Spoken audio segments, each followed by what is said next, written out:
What is up, everybody? Welcome back to the channel. So today we're doing our top 30. A little late, I know. Holidays got a bit hectic, which of course I hope you all had happy holidays, Merry Christmas, Happy New Year. Welcome to 2026. But it's better to get it out late than never. So we're gonna do the top 30. We're gonna talk about my all-time list for the series. So this isn't just like, of the upcoming year or kind of just current time. This is all the characters that have been introduced.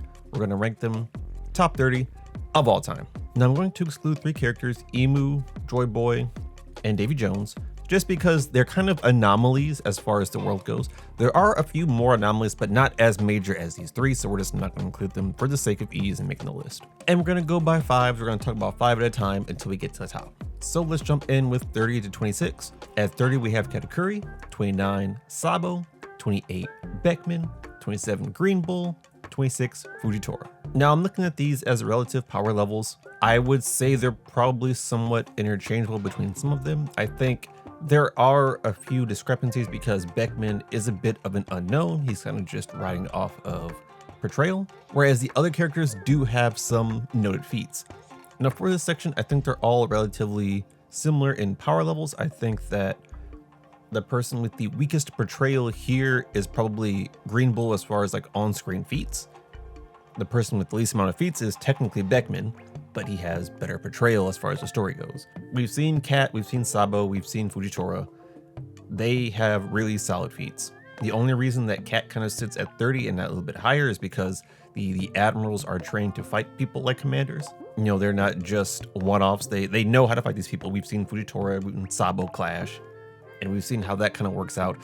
And these characters are pretty relative, so it's not like, they're leaps and bounds above the others. I think Katakuri is still slept on because he has some of the most versatile powers, and his kit is just full.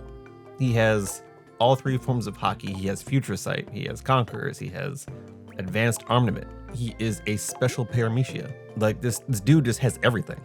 Literally everything. And I think the only issue is that he went up against the MC. When you pit him against just about any other character, he's gonna have a good showing.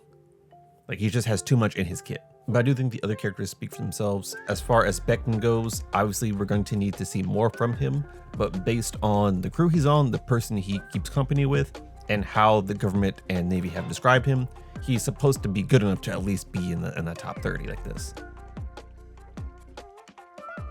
So next up, 25 to 21. At 25, we have Ryuma, 24, Shiki, 23, Gaban, 22, Kizaru, 21, Odin. Ryuma might be an interesting one just because he is the sword god, but I think as far as how powers have grown over time, I wouldn't necessarily say he's the absolute strongest there's ever been. Now, he is crazy strong, which is why he's in the top 3 of all time in the first place, but I think there are a lot of other people that could take him out. And I think some of his feats are able to be replicated by people of this time. I would say the biggest thing he has on his back is creating a black blade, which is something we've only seen one other character do. But considering that Oda really hasn't done a whole lot in the ways of swordsmanship, I don't know how well that carries into the rest of this, where you have Devil Fruits, where you have Haki, where you have all these other factors that are really strong. And as Kaido says, Haki transcends all. So outside of making a black blade, if Ryuma doesn't really have a whole lot of feats that portray to like Haki or just overall mastery, it kind of hurts him a little bit. He really just has the Tails of Wano. I think the others are pretty self-explanatory. You kind of have like some number 2s here, some number 3s, basically people in a similar bracket. Odin, I think, is here because he didn't really get to live up to his potential. At the time, I would say he was at this level. If he had gotten to get stronger, gotten older, I think he would easily be in probably the top 10. He would be on the levels of like the Yonko, because he was just that crazy. I scale Kizaru to Gaban because I think Gaban's a bit weaker than Rayleigh and have Rayleigh a bit higher up the list. So he's closer to Kizaru. I think that makes sense, but not super far away from Rayleigh. So now let's do our 20 to 16. We got Rayleigh at 20, Dragon at 19, Garling at 18, Shamrock at 17, Loki at 16. Dragon is another one of those characters who is entirely carried on portrayal. Now, we are led to believe that he is incredibly strong, but I feel like there's a lot that leads to him being more of a mastermind, more of a destructive force than it is just like a pure strength thing. However, with the way he's described and the way he's portrayed and the way he's kind of been hidden to us as a character, We kind of have to assume that he is incredibly strong. Otherwise, it kind of doesn't make any sense of how he's been able to carry this entire organization on his back for so long. Especially when you have characters like Kuma following behind you. Kuma's crazy strong. Maybe not like top 30 all time strong, but Kuma is really, really strong. And you have Ivankov, and you have like the generals. You have a lot of people that are following under him, and you would assume that he's at least going to be stronger than those people. Now, that doesn't necessarily make him incredibly of all time strong, but that does put something on his name. And if it's to believe that he has a wind Logia or like a weather Logia, which is heavily hinted at, not confirmed, that amps up his power. He could be strong with hockey. There are so many things you could point to with Dragon that lead to him being an incredibly strong combatant. We just haven't seen it yet. So yes, he is here on Portrayal and not feats, but I think at this point in time, kind of got to give it to him. I then have Garling and Shamrock here, relatively close to strength. I think that Shamrock probably eclipses Garling, just because Garling had like almost a negative showing as he went on. Shamrock seems to be a bit higher favored, and I think Shamrock might have some better abilities than Garling had available to him at the time. So I'm giving Shamrock that slight edge. And then Loki kind of sits at the top of this bracket. I think Loki has the potential to be much higher. I think Loki has potential to be up in the top 10s. He's just not there yet. He has a lot of growth. He's still technically pretty young, and I think he still has a lot of growth and a lot of time ahead of him. I think he has a lot of experience he needs to acquire, because it doesn't really seem like he's been out there all that much, especially if he's been like chained up at Elbaf, or if he's just been on Elbaf for so long. There's a lot of experience he still has to gain to kind of inform that ability. He already has like the crazy strength, the abilities. He just hasn't used it as much as some of these other people. Now let's do 15 to 11. At 15, we have Luffy. 14, Blackbeard. 13, Aokiji. 12, Akainu. 11, Sengoku. A lot of admirals here. A lot of admirals, a lot of marines in this general area. In general, I think that the pirates tend to edge out the admirals or like the marines in strength. I think that's just the way the story has been written. That's kind of what Oda's perceiving, that the pirates, because they don't have that moral obligation to be good or to be just, they are very selfish, which means they claw and they thrive for power. That is their thing, so they're always going to end up a bit stronger than the admirals, who are kind of following rules that are given to them. I don't want to say they're subservient, but I mean, in a way, they do serve other people. They're not doing things necessarily for themselves, they're doing things for others. Whether it be good, whether it be bad, whether it be just or immoral, they are under someone else's wing, which means they kind of nerf themselves. And I say nerf with quotations because I don't mean like strength nerf, I mean like they don't go after true potential because their goals are aligned with someone else's, not their own. Which is why you have people like Aokiji who leave the Marines, where it's like, okay, I've reached the ceiling of what I can do in the Marines. There's not much more I can do here. And Luffy and Blackbeard are also here because I think while they are upcoming, as far as it goes, I think Luffy and Blackbeard still have some time before they're the top powerhouses they can be. I think their potential has yet to be reached. More for Blackbeard, I think his has yet to be shown. I think Luffy's has yet to be reached, if that makes sense. Blackbeard, I will say, probably has potential to be a bit higher on the list, but unless he suddenly turns good at combat, I don't really see him getting much higher. I don't see him breaking top 10s. Like, he has Hack's Devil Fruit abilities, yes. He's a genius when it comes to things that aren't fighting, yes. But every time Blackbeard is in combat, I'm annoyed because he's bad at it. He's so bad at fighting. If he didn't have like his Devil Fruits, that's why he was sitting on Whitebeard's ship for 4 years, because he couldn't fight. And I guess you can make the argument that he did scar Shanks and that Shanks wasn't off guard. Where is that Blackbeard at? Because I haven't seen him in any of these other fights. And maybe it's because of what Whitebeard said, where he's like, you've become too reliant on like Devil Fruits. Like you got this ability and you kind of became too reliant on that ability. And maybe he's let go of some of his past combatant skills. I don't know. All I see now is that he sucks at fighting. Now I do have Sengoku over the new admirals just because there was an era of Marines that were just insane. Where you look at, Sengoku, you look at Garp, they were just top-notch powerhouses where they were clashing out with Roger and Whitebeard, Big Mom. So that's another level of power that I've yet to see the new admirals reach. I think they are basically a tier below Yonko, so where it's like Yonko and then it's like admirals. I would say like the likes of Sengoku and Garp sit in the middle of that for the most part. I think Garp may be a little bit higher, but we'll get to that. Now for the 10 to 6, we have the Gorosei at 10, Mihawk at 9, Shanks at 8, Big Mom at 7, Kaido at 6. I have the Gorosei group together because I look at the Gorosei like I look at the Delightful Children from Codename Kids Next Door, where like they move as a pack and they do things as a pack. There's not a whole lot of solo stuff. I think if I were to single one of them out, it would probably be Nosturo. He seems like the most active combatant out of all of them. Whereas when all the others had transformed, they were kind of using the abilities of their fruit or their power.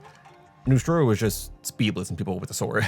Like he was just, his top half was just Nosturo. So it seems like he has more combative ability as a person himself than to be reliant on whatever power he is gifted from Imu and or whatever. But in general, I'd say they're all probably around the same level, and I don't want to waste space just ranking them all. But I do think that because of the Imu power attacks, because of their mythical attacks, their normal combatant skills, they probably crack just right at the top 10, right top 10. Of course, I have Mihawk and Shanks above them. I have Mihawk just below Shanks. I think Shanks overall is a stronger combatant. I think Mihawk is the better swordsman, but I think Shanks has a better kit overall, where it's like swordsmanship, hockey, combat ability.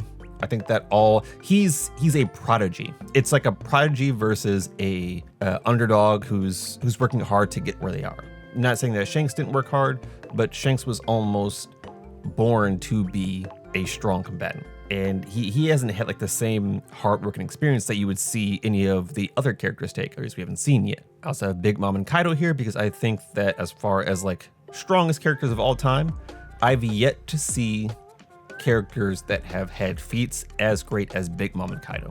I think people constantly sleep on Big Mom and Kaido. People constantly disrespect these two. They are some of the strongest characters that have been introduced in the series thus far, and I've yet to see them be eclipsed. I do not see any character below them, like outside of maybe Luffy, being a character that ends up stronger than them. Not Blackbeard, not Kainu, not Shanks, no, none of them.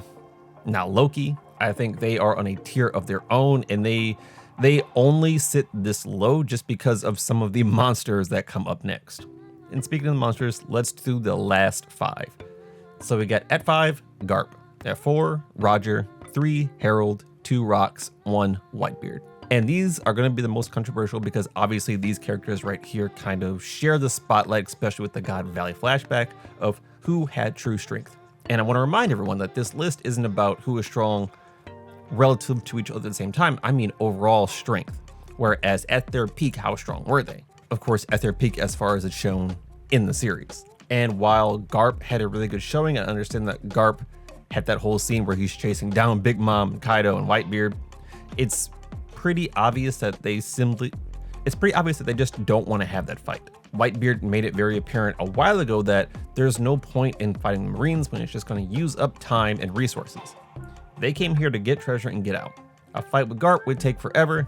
They don't want to do that. It's time, it's effort that they don't want to spend, and I think that's understandable. That being said, it does a great showing for Garp that he can walk up to these 3 and not have any fear.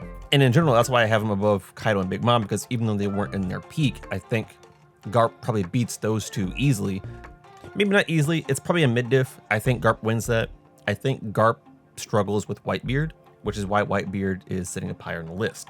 Now, Roger had a pretty decent showing, but honestly, the main reason that he sits in this list is because of his King of the Pirates title and because he was said to clash with Whitebeard and Garp on numerous occasions. Portrayal-wise, like what we see in the manga, he doesn't seem as strong as the world makes him appear. I'm not saying he's weak, but all the other characters on this top 5 right here have, I think, better strength feats than Roger ever really does, which is kind of crazy for the King of the Pirates, but I think that's also the point, is that he wasn't the king because he was the strongest. He was the king because he circumnavigated the globe. He learned the true history. He figured out what was going on in the world.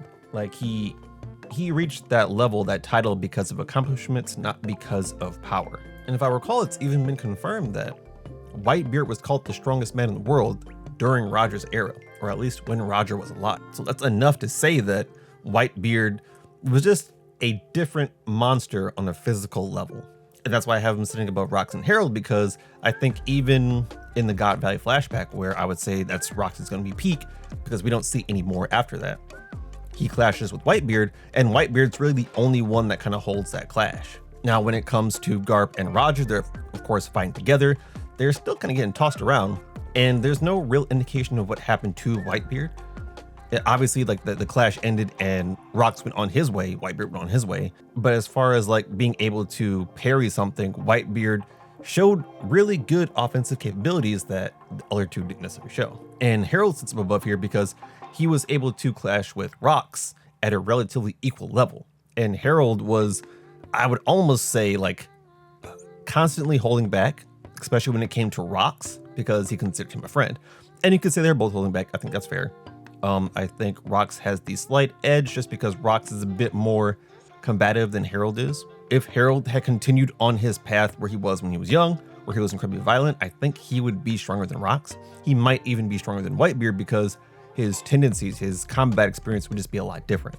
But because he kind of subdued himself, I think he took a path where he didn't reach the peak of his potential strength. And Whitebeard sits at number 1 because he is often described as just the physical power monster. I don't think there's ever been a showing where Whitebeard wasn't that monster.